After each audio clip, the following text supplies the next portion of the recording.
เข้าถึงพระรัตนตรัย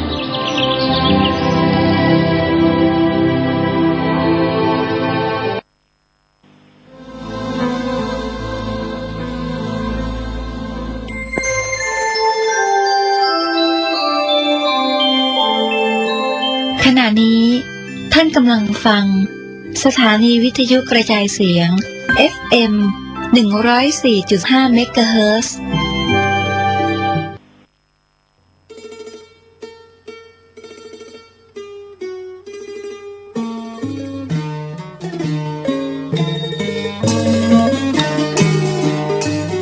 อุปัชชเวทนิยกรรมให้ผลสมในภพที่อุดมคือในภพ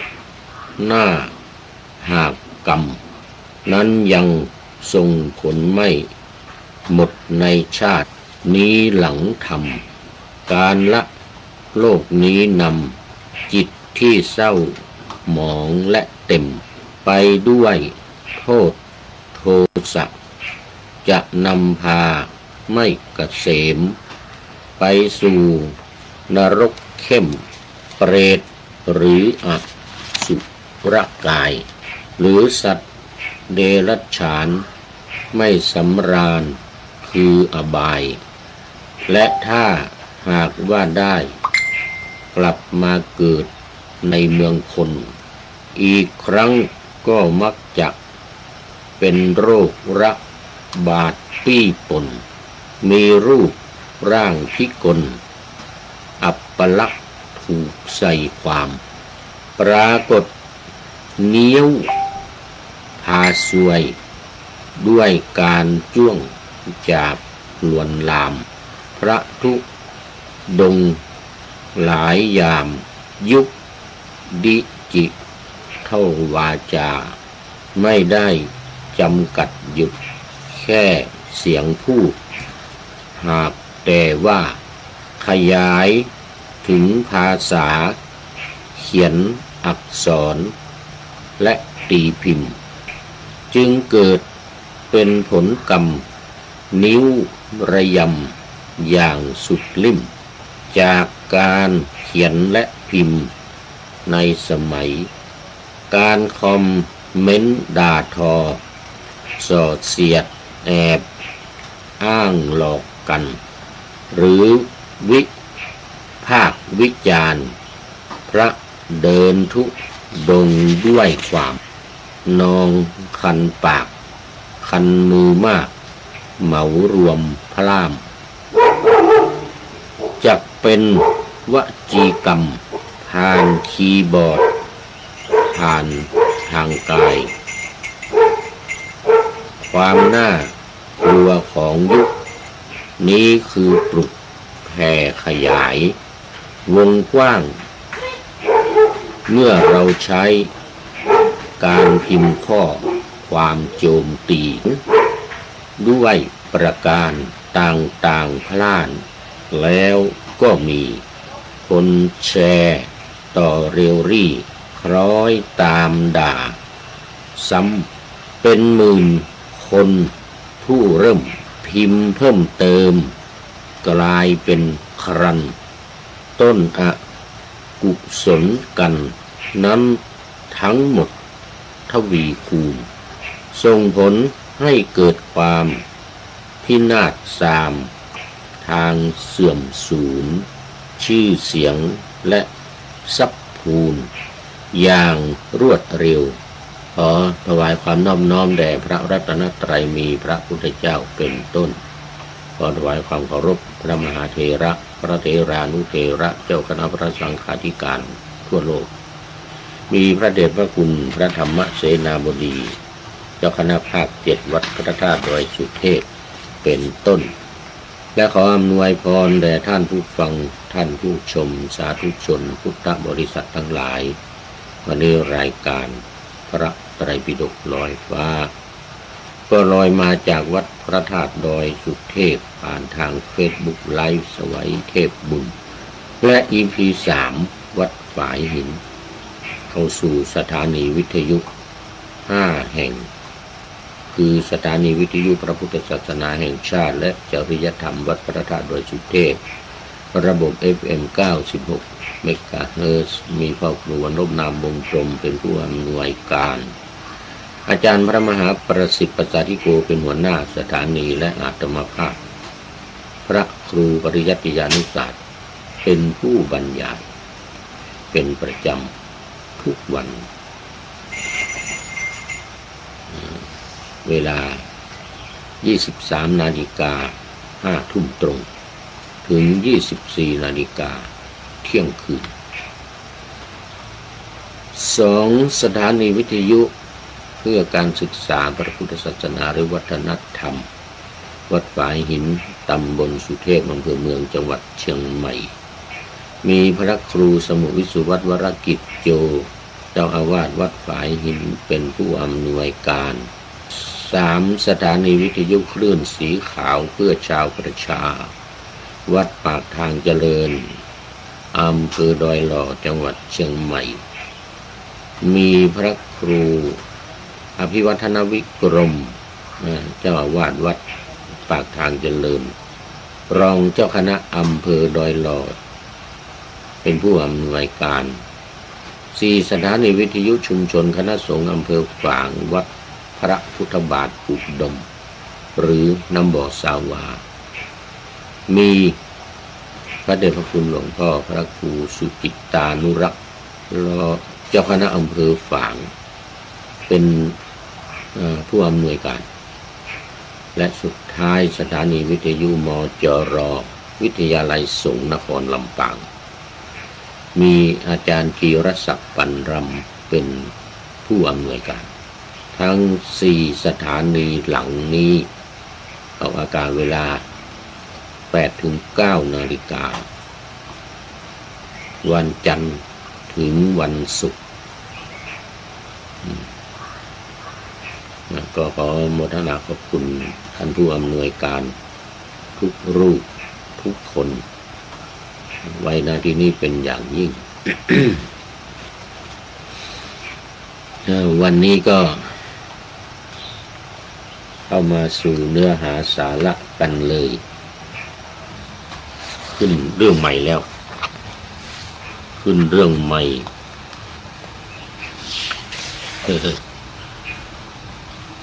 เมื่อวานนี้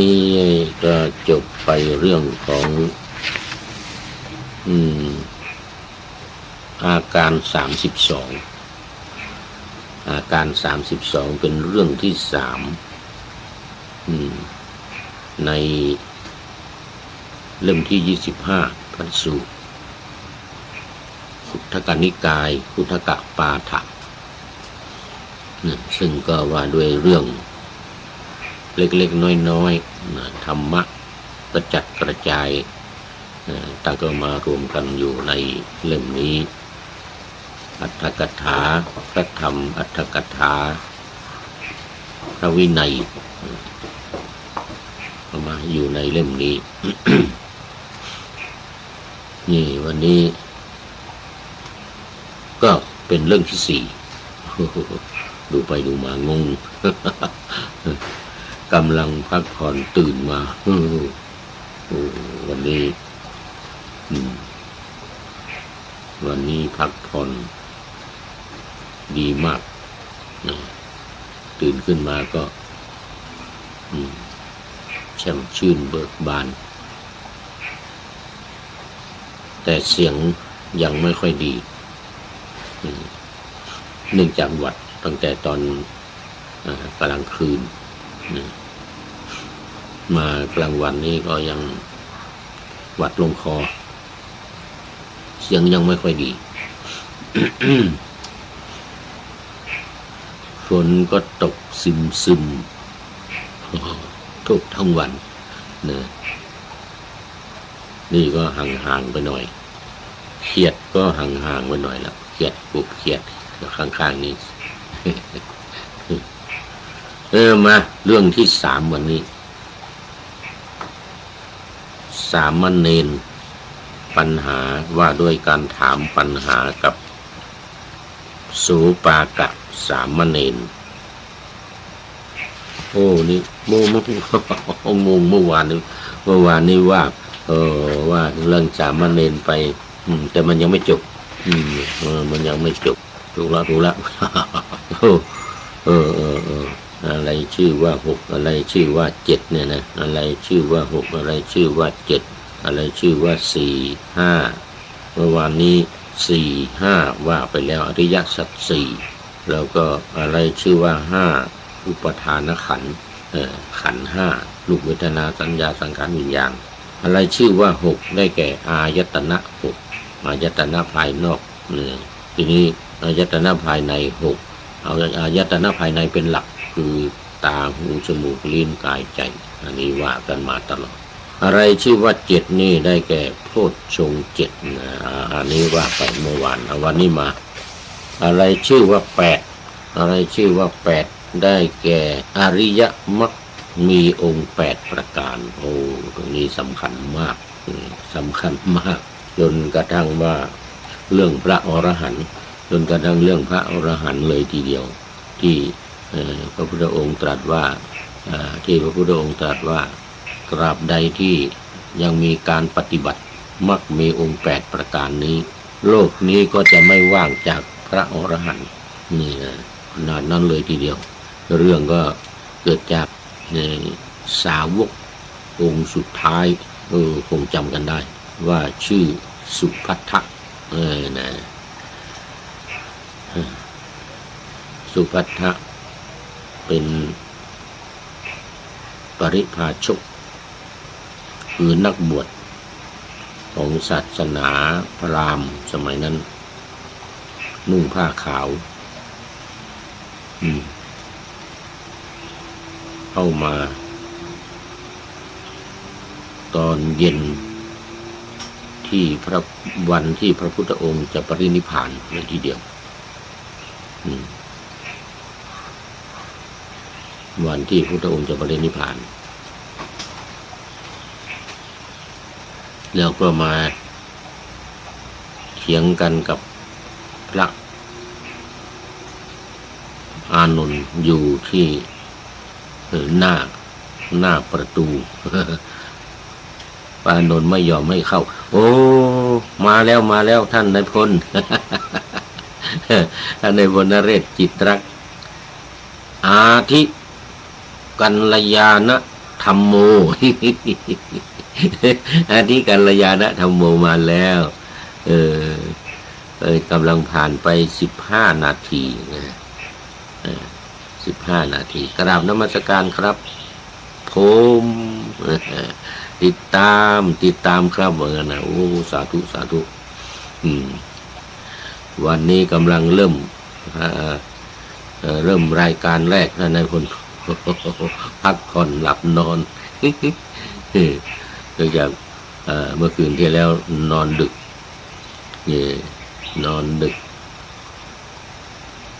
เพราะว่าตอนกลางวันเมื่อวานไม่ได้จัดรายการมาจัดตอนกลางคืน วันนี้ก็เลยง่วงกำลังตื่นขึ้นมานี่ กำลังตื่นขึ้นมานะแล้วก็ยังเป็นหวัดอยู่นิดนะโอ้โมทนาท่านนายพลวันนี้ก็จั่วหัวข้อคิดของท่านนายพลต่อจากเมื่อวันก่อนนู้นเมื่อวานเลยต่อจากเมื่อวานของรายการเรานี่แหละรายการพระไตรปิฎกลอยฟ้านี่แหละเรื่องกรรมสนองกรรม กรรมสนองกรรมยังไม่หมดนะยังมีอยู่ยังมีกำลังได้ไปข้อ2 ข้อยังเหลืออีกสัก2 ข้อข้อ3ข้อ4ต้องระวังกรรมสนองกรรม โมทนาขอบคุณมากเอามาตอนนี้กำลังพูดถึงเรื่องของอริยมรรคมีองค์8ประการซึ่งเป็น1 ใน 4ที่พระพุทธองค์ตรัสรู้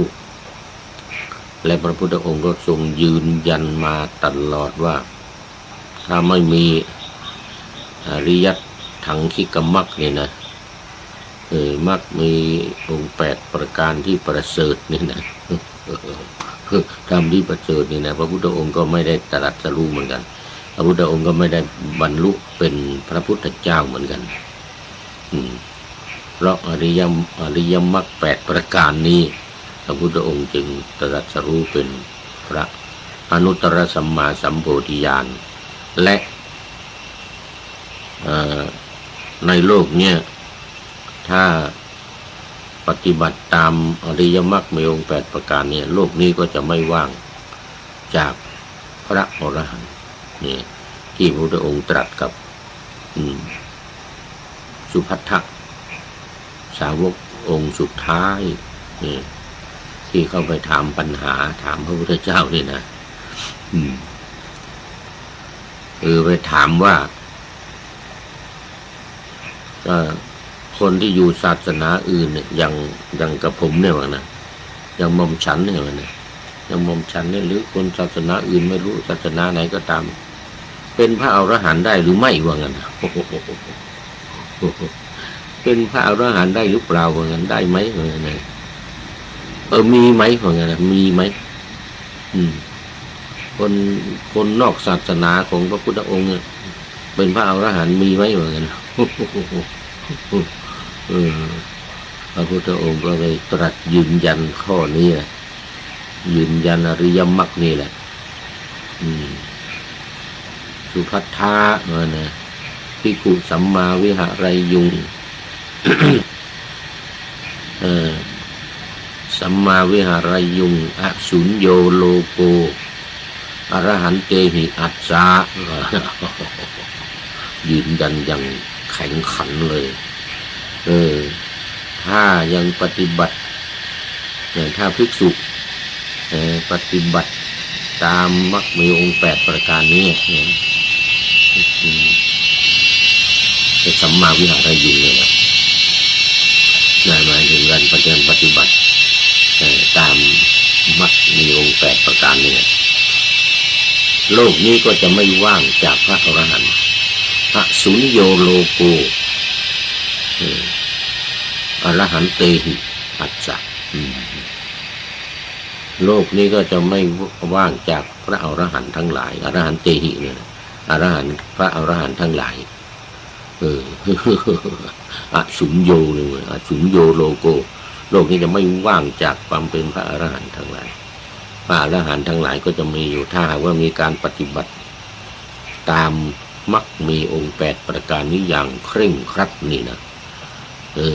ท่านนายพลอาทิกัลยาณธรรมโมมัชเชกัลยาณธรรมโมปริโยสานะกัลยาณธรรมโมก็จะมีอยู่ตลอดก็จะมีอยู่รายการ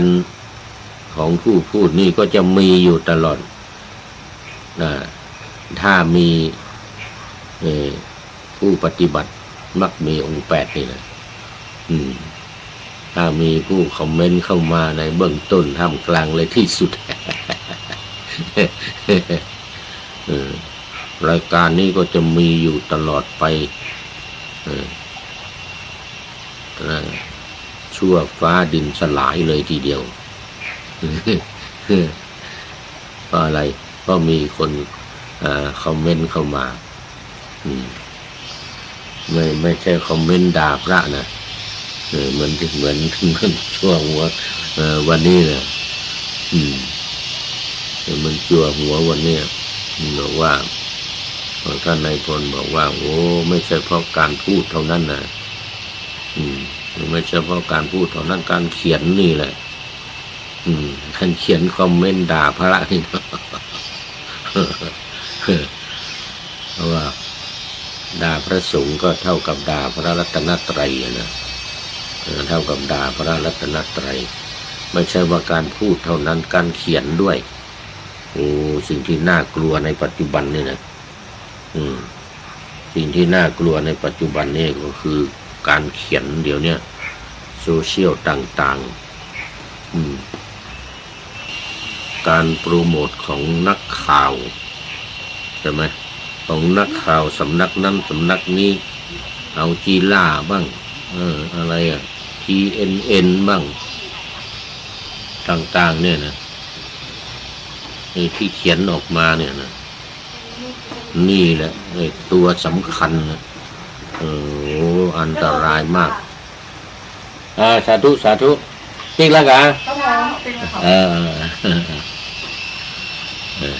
โอ้โยมมาทำงาน กลับบ้านกันแล้วนี่5 โมงเย็นแล้วนี่ สำคัญนะเดี๋ยวนี้เดี๋ยวก็โปรโมททำอย่างนั้นทำอย่างนี้อิหร่านอย่างนั้นอิหร่านอย่างนี้เดี๋ยวตอนนี้ก็มีการฉลองครบ250 ปีของเอกราชที่ได้จากอังกฤษนะสหรัฐได้เอกราชจากประเทศอังกฤษคือประเทศสหรัฐเนี่ยคนที่ไปตั้งรกรากตั้งประเทศคือคนประเทศอังกฤษพากันนั่งเรือไปนั่งเรือนั่งเครื่องบินนั่งอะไรกันไปมั้งนักล่าอาณานิคมสมัยนั้นประเทศอังกฤษเนี่ยอันดับ 1ไปยึดที่นั่นยึดที่นี่ไปทำสงครามฝิ่นกับจีน ยึดบ้านยึดเมืองนี่นะภาวะตัณหาอย่างที่ว่ามาเนี่ยนะโน่นนะไปลงครั้งแรกที่รัฐโอไฮโอก็ลงอะไรโคลัมบัสเลยโคลัมบัสนายโคลัมบัสเนี่ยไปลงที่เกาะที่โอไฮโอนะลงไปอย่างนี้นะเป็นแผ่นดินที่อุดมสมบูรณ์อะไรเงี้ยนะเล่งอุทานออกมานะเลยตั้งชื่อรัฐนั้นว่ารัฐโอไฮโอเพราะว่าโคลัมบัสไปที่นั่นก่อนไปจากเกาะไอร์แลนด์นะประเทศไอร์แลนด์ประเทศอังกฤษเนี่ยอังกฤษเขามีหลายเกาะไปถึงที่นั่นลงเป็นคนแรกเลยนะโคลัมบัสเป็นคนแรกเลยนะดีอกดีใจใหญ่เลยตั้งรกรากอะไรเนี่ยไล่คนพื้นถิ่นชาวอินเดียเราเนี่ยอินเดียแดงเขาเรียกอินเดียนแดงพี่น้องชาวอินเดียที่อยู่ในพื้นถิ่นแถวนั้นนะเขาไม่มีอาวุธยุทโธปกรณ์อะไรเนี่ยมีแต่ไอ้ลูกธนูจะไปสู้ได้จะสู้หมู่คนที่มาไปยึดเกาะได้คนอินเดียแดงที่อยู่ในสหรัฐสมัยนั้นนะก็สู้ไม่ได้ก็ต้องยอมให้คนอังกฤษเนี่ยไปยึดเกาะยึดหมู่บ้านเขาไปยึดเนี่ยที่ดินเขายึดอะไรเขาเป็นเมืองสร้างเมืองเนี่ยหมู่อินเดียนแดงอยู่ก่อนคนอินเดียเรานี่แหละแล้วก็เรียกว่าคนอินเดียแดงตั้งแต่นั้นมา250 ปีครบ250 ปีก็ฉลองกันใหญ่เลยเมื่อวานมาถึงเมื่อวันที่5นะฉลองกันใหญ่เลยคือพอตั้งรกรากแล้วก็อยู่ภายใต้การปกครองของอังกฤษเนี่ยเหมือนกับออสเตรเลียปัจจุบันนี่แหละยังอยู่ภายใต้การปกครองของจักรวรรดิอังกฤษอเมริกาก็พากันลุกฮือขึ้น พากันลุกฮือขึ้นก็ปลดแอกจากประเทศอังกฤษได้เนี่ยเมื่อวานนี้ฉลองกันใหญ่250 ปีประธานาธิบดีทรัมป์โดนัลด์เจทรัมป์ก็กล่าวสุนทรพจน์ใหญ่เลย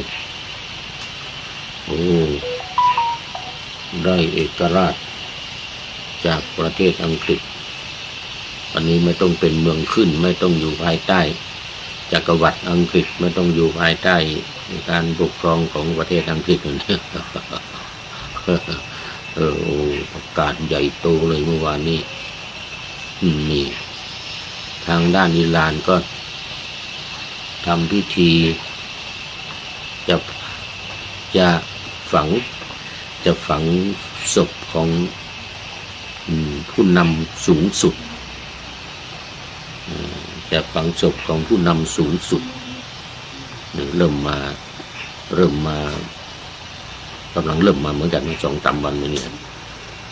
แต่สุดท้ายวันที่10นู่นนี่ก็ใหญ่โตเป็นงานใหญ่ออกมากันทั้งประเทศ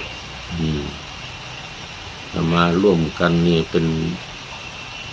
ทั้งคนทั้งประเทศที่จะออกมา15 ล้าน20 ล้านยิ่งใหญ่ในโลกเลยประเทศจักรวรรดิที่สืบทอดกันมานาน 5,000 ปีสหรัฐ250 ปีแต่อิหร่านนี่ 5,000 ปีมาแล้ว 5,000 ปีมาแล้ว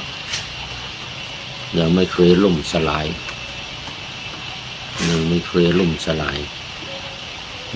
แต่สหรัฐนี่250 ปีทำสงครามกันมาเป็นเดือนมาแล้วมั้งตั้งแต่วันที่28กุมภาพันธ์มีนาเมษาพฤษภามิถุนากรกฎาไม่ใช่3-4-5 เดือนละมีนาเมษาพฤษภามิถุนา4 เดือนกว่านะ4 เดือนกว่ามาแล้วสู้รบกันช้างกับมดสงครามเขาเรียกว่าอสมมาตรอิหร่านเหมือนกับมดสหรัฐเหมือนกับช้างแล้วก็บวกอีก2 ประเทศด้วยใช่อิสราเอลด้วยอิสราเอลก็ประกาศวันนี้บอกว่าจะไม่ให้อิหร่านมีระเบิดนิวเคลียร์เด็ดขาดตัวนั้นนะ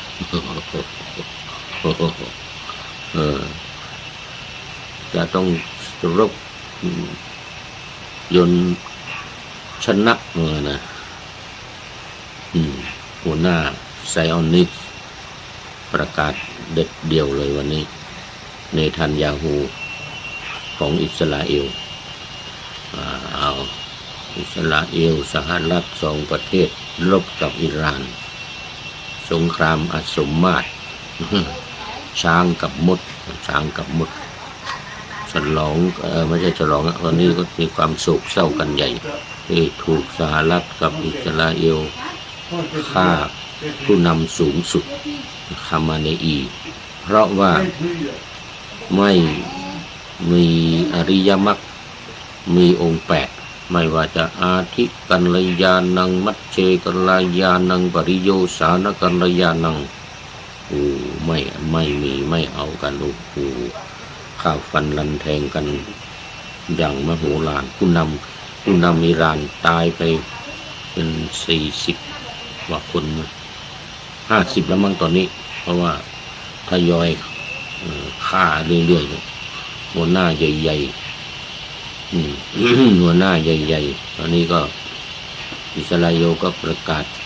จะฆ่าลูกของคามาเนอีนะที่เป็นหัวหน้าปัจจุบันนี่เนี่ย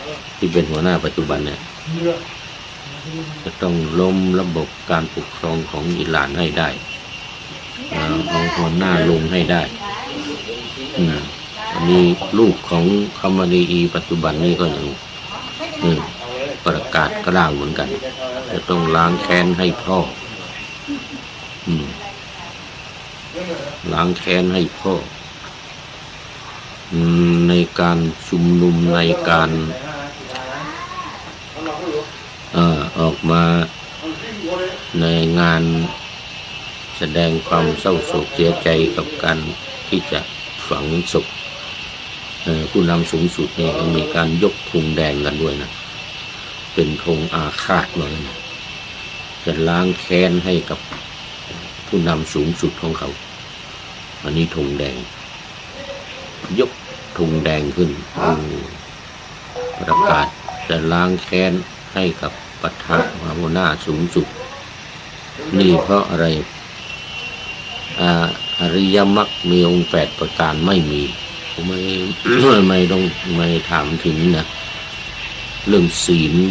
สมาธิปัญญานี่นะแต่ปัญญานี่มีปัญญานี่เขาใช้ธรรมดาสุดยอดปัญญานี่มีแต่ว่ามันเป็นปัญญาไปในทางสร้างอาวุธเก่งในเรื่องของอาวุธสหรัฐในอันดับ1ของโลกเรื่องอาวุธนิวเคลียร์นี่นะอาวุธต่างๆอาวุธล่องหนอาวุธไปนี่ไปถล่มอิหร่านทีเดียวนี่ไม่คนมองไม่เห็นไม่ใช่คนมองไม่เห็นคนที่มองเห็นแต่ว่าไอ้เรดาร์ที่จะไปจับที่จะไปป้องกันเนี่ยมันป้องกันไม่ได้ลมไปทั่วอิหร่านนี่กับเละเทะหมดแล้วตัวนี้ไอ้ไม่ใช่อิหร่านเตหะรานจะเละเทะหมดแล้วตัวนี้คือเขามีอาวุธล่องหนนะอันนี้ปัญญาเขาเป็นโอ้โหสุดยอดนะในเรื่องของการสร้างอาวุธ แต่เป็นปัญญาที่จะล้างโลกข่าวสงครามโลกครั้งที่2ญี่ปุ่นก็โดนไป2 ลูกนิวเคลียร์นี่แหละผลพวงของไอน์สไตน์โรเบิร์ตไอน์สไตน์ความจริงเป็นคนเยอรมันโรเบิร์ตไอน์สไตน์นี่นะสร้างต้นเหตุของการสร้างระเบิดนิวเคลียร์เนี่ยสุดยอดเลยนะเป็นคนเยอรมันแต่ก็เป็นคนยิวนะนี่แหละเป็นคนของหมู่เดียวกันกับอิสราเอลนี่แหละสุดยอดเลยสุดยอดปัญญามีแต่ปัญญาอย่างเดียวพูดถึงอริยมรรคมีองค์8นี่นะศีลไม่ต้องพูดถึงไม่มีสมาธิก็น่าจะมีเหมือนกันสมาธินี่ดีศีลสมาธิปัญญาไปในการสร้างอาวุธสมาธิก็น่าจะดีเขามีทฤษฎีจิตเหมือนกันนะจิตใต้สำนึกนี่เขาเรียกจิตใต้สำนึกแต่ของพระพุทธเจ้าของเรานี่อริยมรรคมีองค์8ประการนี่เป็นไปในทางดีทางการไม่เข็นฆ่าลาวีกันการไม่ทำร้ายอันตรายไม่เบียดเบียนเป็นสัมมาทิฏฐิเป็นสัมมาทิฏฐิสัมมาสังกัปปะข้อที่1ที่2ในอริยมรรคมีองค์8ประการท่านในบนนี่เป็นปัญญาที่เป็นไปในทางสงบรู้จักทุกข์รู้จักสาเหตุของความทุกข์รู้จักการดับสาเหตุของความทุกข์แล้วก็รู้จักแนวทางการปฏิบัติเพื่อที่จะให้เข้าถึงสาเหตุของความทุกข์คืออริยสัจธรรมทั้ง4ประการนี่แหละทุกข์สมุทัยนิโรธมรรคคือมันวนกันอยู่นี่แหละอริยมรรคเนี่ยอยู่ในข้อที่4เป็นแนวทางเป็นข้อปฏิบัติเพื่อจะให้เข้าถึงความดับทุกข์มันอยู่ในข้อที่1 ทุกข์มันอยู่ในข้อที่หนึ่งการเกิดการแก่การเจ็บการตายเป็นทุกข์การพลัดพรากจากสิ่งของเป็นทุกข์การต้องการสิ่งใดไม่ได้สิ่งนั้นนั่นก็เป็นทุกข์นี่เนี่ยเรื่องของความทุกข์มันอยู่ในข้อที่หนึ่งทุกขังส่วน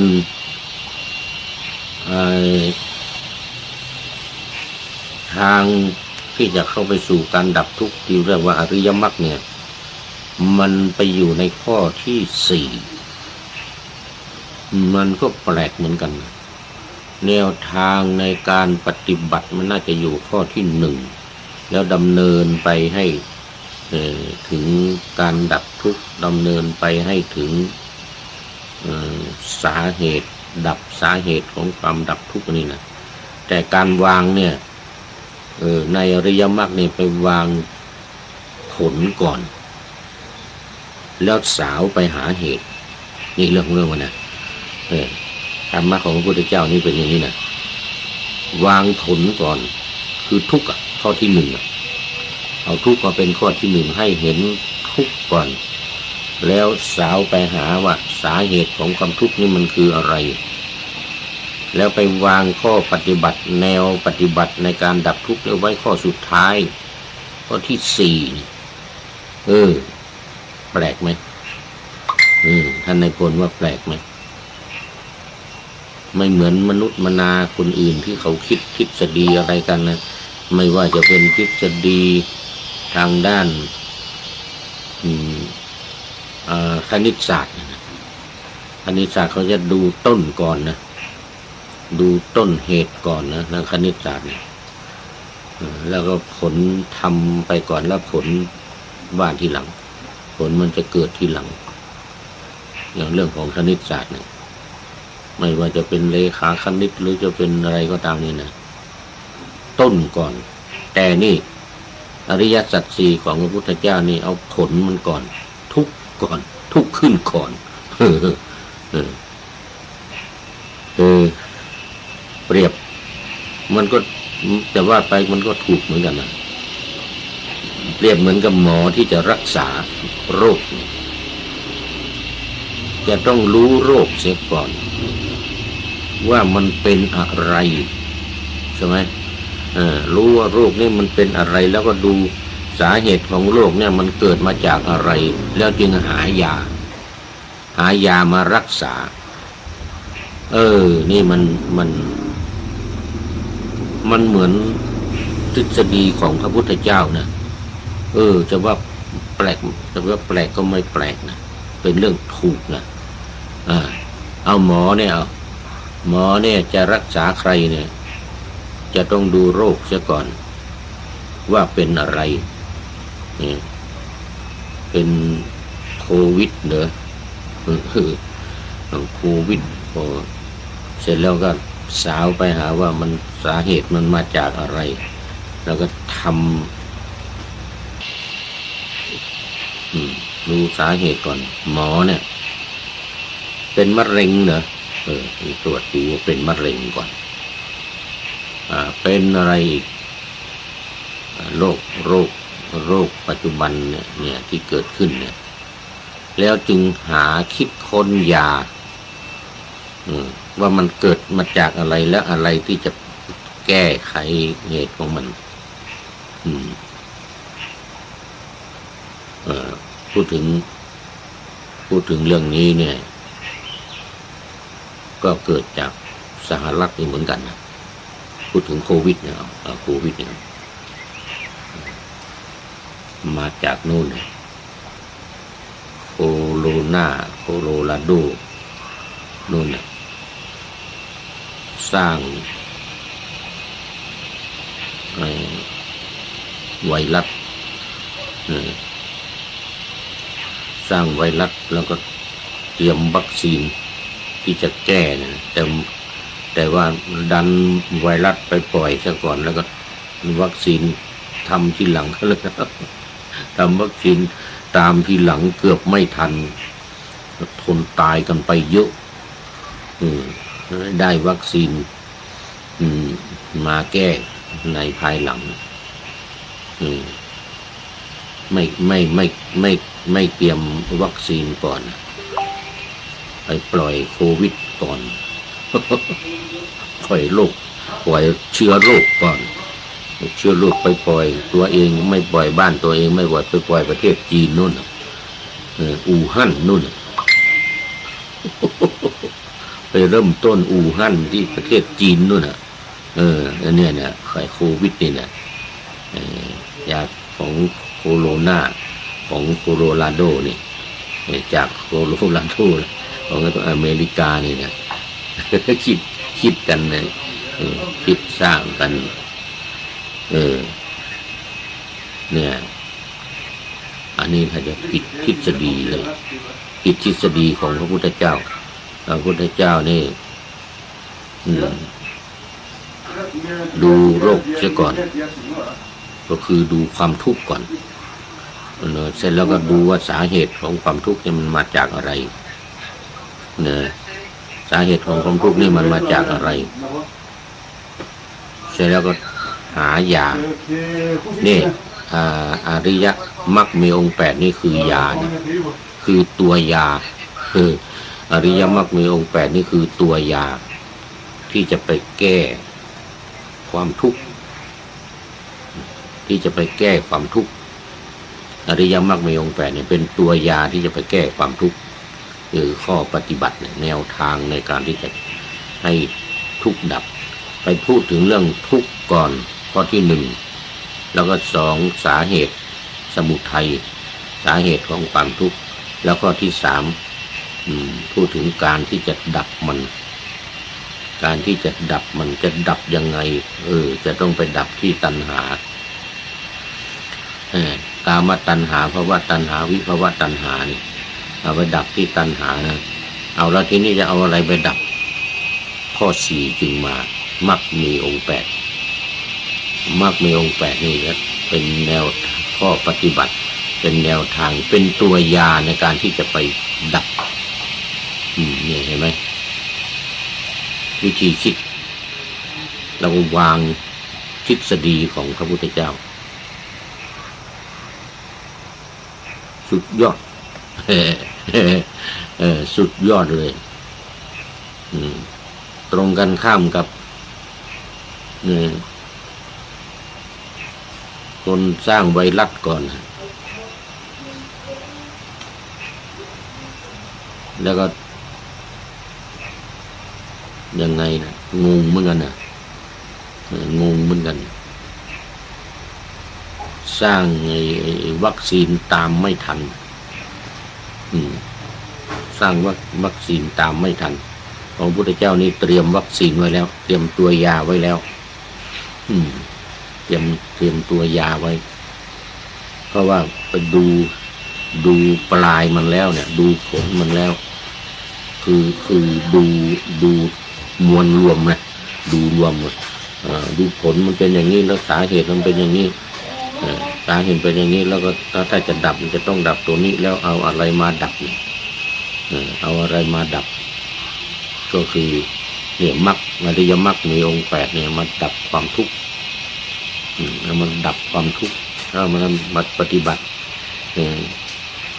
มรรคมีองค์8ประการเนี่ยถ้าไม่มีวิธีการเนี่ยก็ไม่สามารถที่จะดับความทุกข์ได้เห็นไหมนี่เตรียม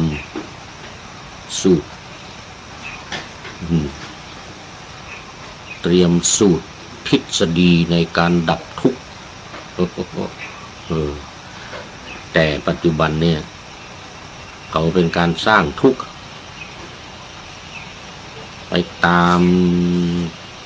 ล้างตามผลาญสร้างความทุกข์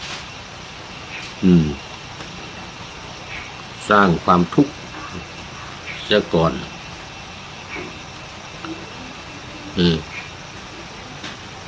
สร้างความทุกข์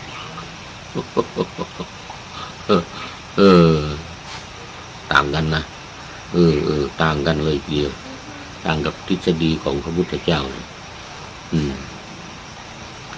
มา เพราะฉะนั้น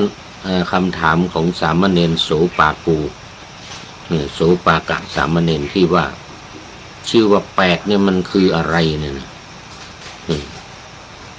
แปดนี่มันคืออะไรอันนี้เรามาดู1 2ก็กัน1เนี่ยมันเป็นอะไรเดี๋ยว2องค์คุณ10ประการได้แก่1สัมมาทิฏฐิสัมมาสังกัปปะสัมมาวาจาสัมมากัมมันตะอะไรชื่อว่า9ได้แก่สัตตาวาส9แล้วก็10อะไรชื่อว่า10นี่ก็จะหมายถึงได้แก่บุคคลผู้ประกอบด้วยองค์คุณ10เรียกว่า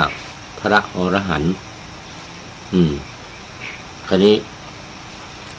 องค์คุณ10นี่ได้แก่มักมีองค์8นี่ได้8แล้วสัมมาทิฏฐิสัมมาสังกัปปะสัมมาวาจาสัมมากัมมันตะสัมมาอาชีวะสัมมาวายามะสัมมาสติสัมมาสมาธิที่8นะที่นี่9สัมมาญาณะและ10สัมมาวิมุตติสัมมาญาณะสัมมาวิมุตตินี่เป็นอย่างนั้นนี่เรื่องของเรื่องมันเพราะฉะนั้นมรรคมีองค์8ประการนี้เป็น8ในองค์คุณ10องค์คุณ10คือเมื่อเราว่าถึงองค์คุณ8อริยมรรคมีองค์8แล้วเนี่ยทีนี้ผลของมันคือข้อ9กับข้อ10เขาเรียกองค์คุณสัมมาญาณะรู้ชอบญาณนี่แปลว่ารู้เนี่ยรู้ชอบคือรู้ทั้งหมดเนี่ยนะหมายถึงว่าตั้งแต่สัมมาทิฏฐิจนถึงสัมมาสมาธิเรียกว่าสัมมาญาณะเสร็จแล้วพอรู้ทั้งหมดได้แล้วจึงจะมาข้อที่10องค์คุณข้อที่10คือสัมมาวิมุตติเดี๋ยวต้องดูเวลาก่อนเนอะดูไปดูมาได้ยินเสียงระฆังพอดีหมดเวลาวันนี้เอาไว้แค่นี้ก่อนอริยมรรคมีองค์8แล้วก็มันจะเป็นเหตุให้ถึงสัมมาญาณะแล้วก็สัมมาวิมุตติเอาวันนี้เอาไว้แค่นี้ก่อนท่านในบนมรรคผู้มัวพูดเรื่องมรรคมีองค์8ประการนี่ว่าเรื่องความสำคัญเรื่องความเป็นมาอะไรต่างๆตกลงว่าวันนี้อยู่ในข้อที่8ดูไปดูมาระฆังดังแล้วคือมรรคมีองค์8ประการตามคำถามของโสปากูสามเณรว่าชื่อว่า8เนี่ยอะไรชื่อว่า8เนี่ยที่ว่าตัวสำคัญที่สุดในบรรดากระบวนการทั้งหล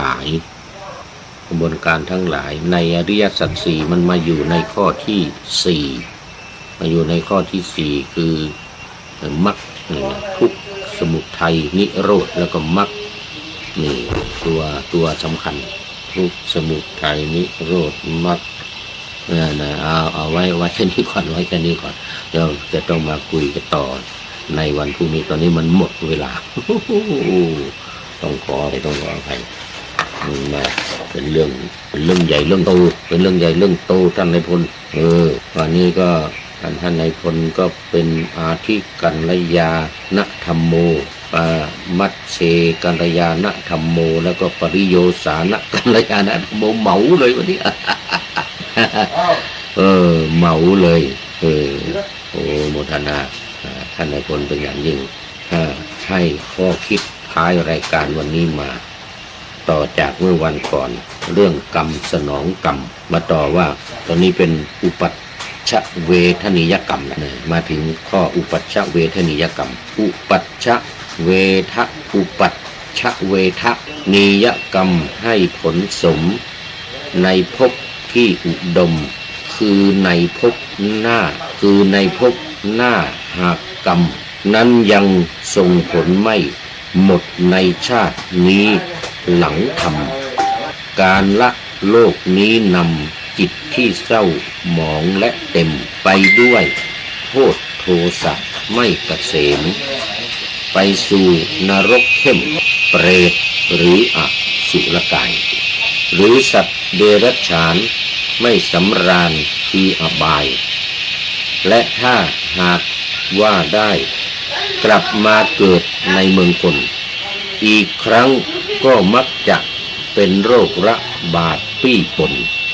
มีรูปร่างพิกลอัปลักษณ์ถูกใส่ความนี่เป็นข้อที่หนึ่งเนี่ยข้อที่หนึ่งกำลังจบ ต่อไปเป็นข้อที่สองปรากฏนิ้วพาสวยนิ้วมือมันจะพาสวยอันนี้ข้อที่สองไอ้ที่ว่าระวังกรรมจะสนองกรรมนี่นะกรรมข้อที่หนึ่งนี่ผ่านไปไอ้นะอุปัชชเวทนิยกรรมปรากฏนิ้วพาสวยด้วยการจ้วงจาบลวนลามพระทุดงหลายยามยุบดิจิเท่าวาจาจ้วงจาบพระธุดงค์นี่ไม่ใช่ธรรมดาไม่ใช่เฉพาะพูดไม่ใช่เฉพาะเสียงพูดนะการเขียนการตีพิมพ์ด้วยแล้วที่สำคัญขับรถชนนี่2-3 วันมานี่พระธุดงค์โดนเด็กขับรถชนตายไป12 คนเดิน34 คน34 รูปนู่นจังหวัดสกลนครจังหวัดอะไรนู่น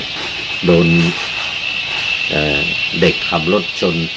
ตายไป12นี่อันนี้ไม่ใช่แค่จ้วงจาบแล้วนี่นะไม่ใช่กล่าวไม่ใช่พูดแล้วไม่ใช่ตีพิมพ์แล้วเนี่ยนะขับรถชนเลยปรากฏนิ้วพาสวยนี่ยุบดิจิโทวาจาไม่ได้จำกัดหยุดแค่เสียงพูดหากแต่ว่าขยายถึงภาษาเขียนอักษรและตีพิมพ์จึงเกิดเป็นผลกรรมนิ้วระยำอย่างสุดลิ่มจากการเขียนและพิมพ์ในสมัยปัจจุบันการคอมเมนต์ด่าทอส่อเสียดแอบอ้างหลอกกันหรือวิพากษ์วิจารณ์พระเดินทุดงด้วยความคึกคักนองคันปากคันมือมากเหมารวมพล่ามจะเป็นวจีกรรมผ่านคีย์บอร์ดผ่านทางกายผ่านคีย์บอร์ดนี่คีย์บอร์ดกดแป้นพิมพ์ ผ่านคีย์บอร์ดผ่านทางกายความน่ากลัวของยุคนี้คือปลุกแผ่ขยายวงกว้างคือเราใช้การพิมพ์ข้อความโจมตีสงฆ์ด่าพระสงฆ์ด้วยประการต่างๆพล่านแล้วก็มีคนแชร์ต่อเรลรี่ร้อยตามด่าซ้ำเป็นพันเป็นหมื่นคนผู้เริ่ม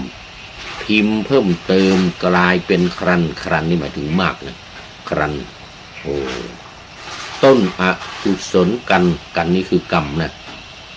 สะกดมอมาท่านเข้าสัมผัสต้นอกุศลกันนั้นทั้งหมด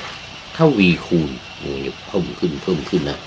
ส่งผลให้เกิดความพินาศทรามทางเสื่อมสูญชื่อเสียงและทรัพย์พูนอย่างรวดเร็วปัจจุบันนะนี่ก็มาต่อในข้อที่2นี่นะยังไม่จบเดี๋ยวมีครั้งต่อไปในวันพรุ่งนี้ก็มาต่ออีกทีขอบคุณท่านนายพลนเรศจิรักษ์เป็นอย่างยิ่งที่ให้ข้อมูลให้ข้อคิดในเรื่องของกรรมสนองกรรมนี้ ขอนำพระไตรปิฎกลอยฟ้าไป จากผู้ฟังทั้งหลายในโลกล่าวันต่อไปจะได้จรย้อนกลับมาสู่สถานีใหม่ให้ท่านฟังอย่าลืมเปิดวิทยุหรือเครื่องรับโทรศัพท์มือบายคอมพิวเตอร์ผังYouTube เฟซเพจไลน์ให้ดังๆเพื่อชมฟังรายการวันต่อไปขอทุกท่านมีความสุขทุกคืนวันนำธรรมะประกอบการงานทั้งหลายเช่นขยันทำงานทางวาจากายใจขวนขวายกิจการงานนานาบำเพ็ญสาธารณประโยชน์เว้นสิ่งที่มีโทษโหดเหี้ยงสาประกอบแต่กรรมดีมีราคาแสวงหาเงินทองกรองใจคนเสียสละพละทรัพย์นับมากน้อยไม่ให้ล้านก็ให้ร้อยไม่ด้อยผลเอื้อคนรวยช่วยคนยากฝากคนจนให้ทุกคนเท่ากันมาตรฐานเดียวขอเจริญพร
พึงอบรมเรื่องการเทศนา การเขียน การค้นคว้า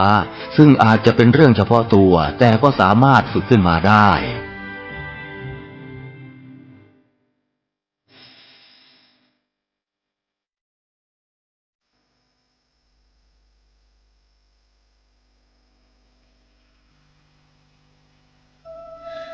หยาดน้ำตาหลั่งรินท่วมแผ่นดินเมื่อได้ยินข่าวเศร้าวิปโยคใหญ่น้อมดวงจิตส่งเสด็จสู่ฟ้าไกลองค์เจ้าฟ้าพัชรกิติยาภาผู้ทรงธรรม